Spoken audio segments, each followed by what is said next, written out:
Hey guys, let's get more news about Dallas, but first, don't forget to subscribe and leave your like. Micah Parsons makes stunning Derrick Henry Dallas Cowboys admission. Micah Parsons has never been afraid to speak his mind.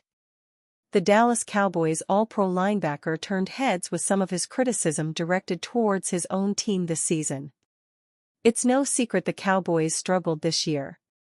Heading into the season, the Cowboys had playoff expectations, however, fell short, finishing with a 7-10 record, third in the NFC East.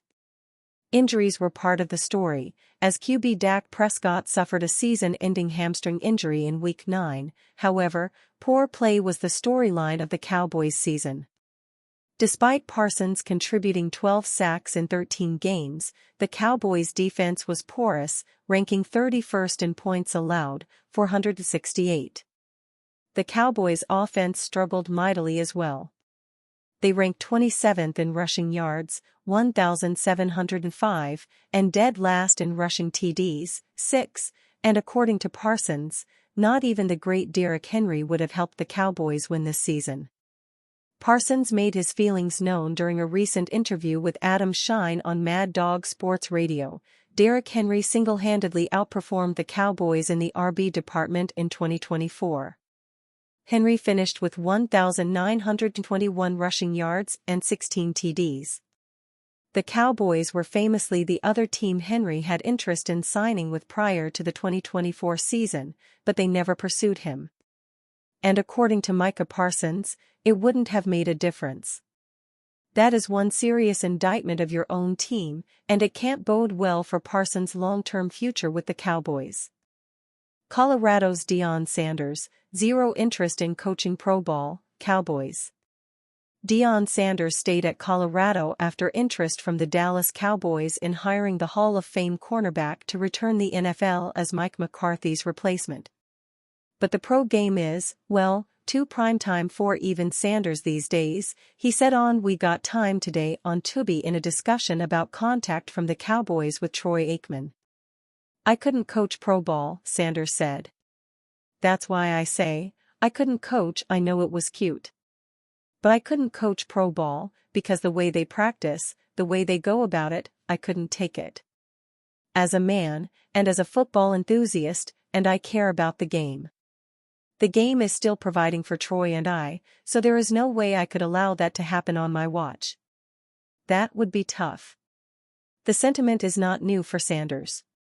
He told 60 Minutes in 2022 he wouldn't be interested by any NFL opening. He's 13-12 in 2 seasons as head coach at Colorado.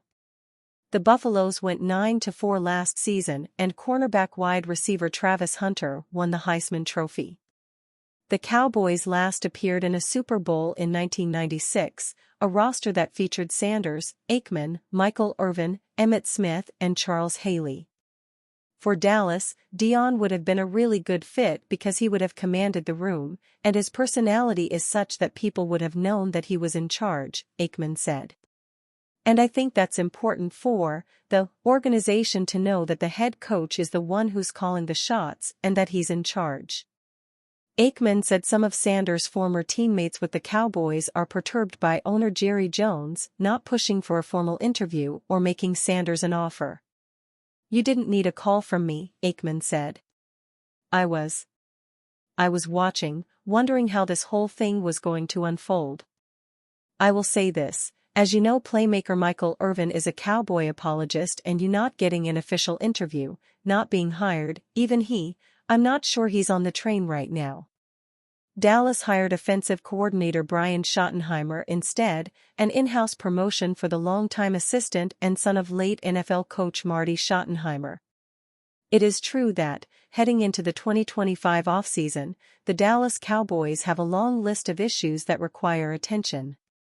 They need a number 2 wide receiver, they need to figure out what to do with Rico Dowdle and the future of the running back position. The Cowboys need depth and experience on the offensive line.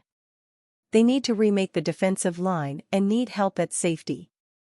There probably is not much confidence, as things stand, in the ability of Jerry Jones and the team's ramshackle front office to actually make these moves and execute them well. But in the shuffle of what's going on with the Cowboys' depth chart, it's important, too, that they not forget one critical role on this team: backup quarterback. And with offensive coordinator Brian Schottenheimer making the move to head coach, it's going to get attention. That's because the Cowboys carried two quarterbacks for the entire 2023 and 2024 seasons, having made an ill-advised deal for Trey Lance at the end of the 2023 training camp. Lance, ultimately, could not even beat out backup Cooper Rush on the depth chart. But now both Rush and Lance are free agents, and Dallas might be reluctant to pay decent money to a number two, not while Dak Prescott is on a record-setting $240 million deal. Thus, the Cowboys may well look to the NFL draft to fill the role. Cowboys favorites to trade for disgruntled $125 million star. When it comes to the NFL offseason, it is always far more entertaining to focus on possibilities than it is to focus on hard realities, and with no franchise is the more true than with the Dallas Cowboys. It is, after all, America's team, and there is still a presumption that, in the end, everyone wants to play at the Star. That's why there are so many possibilities. Alas, the reality is that Jerry Jones and lackey son Stephen Jones run the franchise, so plenty of those possibilities just never have much hope of being realized. The modern NFL and the intricacies of the league's salary cap are such that franchise honchos need a level of creativity that the Joneses will never achieve. Last year, it was the possibility of signing star running back Derrick Henry, who wanted to come to Dallas. But the Jones clan had no interest in carving out the cap room it would have taken to sign him. This year's version of Henry might well be currently employed by the Cleveland Browns, a fact he'd like to change, star pass rusher Myles Garrett. On Monday, Garrett, who played for Texas A&M in college, issued a public trade request from the Browns via NFL.com. And immediately, the focus turned to the Cowboys, given the fact that Garrett is a Dallas area native, from Arlington, and has A&M roots. At Bovada, a popular offshore sports book, Garrett was listed as a co-favorite to land with the Cowboys, alongside the Kansas City Chiefs. After Garrett's request went public, an old video of him pleading with the Cowboys to draft him, he went number 1 to Cleveland in 2017, surfaced. Garrett even had a trade worked out, Tony Romo and picks going to the Browns, with Dak Prescott taking over at QB. "Make it happen," he said. "Dak Prescott is leading that team right now. I need you to take Tony Romo, take a couple picks and give them to Cleveland so you can pick me up. Please. I'd vote to play in Dallas. Make it happen." Of course, if the Cowboys could not find room for a 2-year, $16 million contract for Henry, it's a long shot that Jerry and Stephen Jones are going to take the effort to create room for the 5-year, $125 million contract that Garrett has, even if a combination of Micah Parsons and Garrett would be the most devastating pass rush combo in the NFL. Garrett, though, is on the market. The possibility, at least, is fun to think about. As he wrote in his statement this week, "While I've loved calling this city my home, my desire to win and compete on the biggest stages won't allow me to be complacent. The goal was never to go from Cleveland to Canton, it has always been to compete for and win a Super Bowl," Garrett said in the statement. And you, fan? What do you think of the Myles Garrett situation? Leave your opinion in the comments.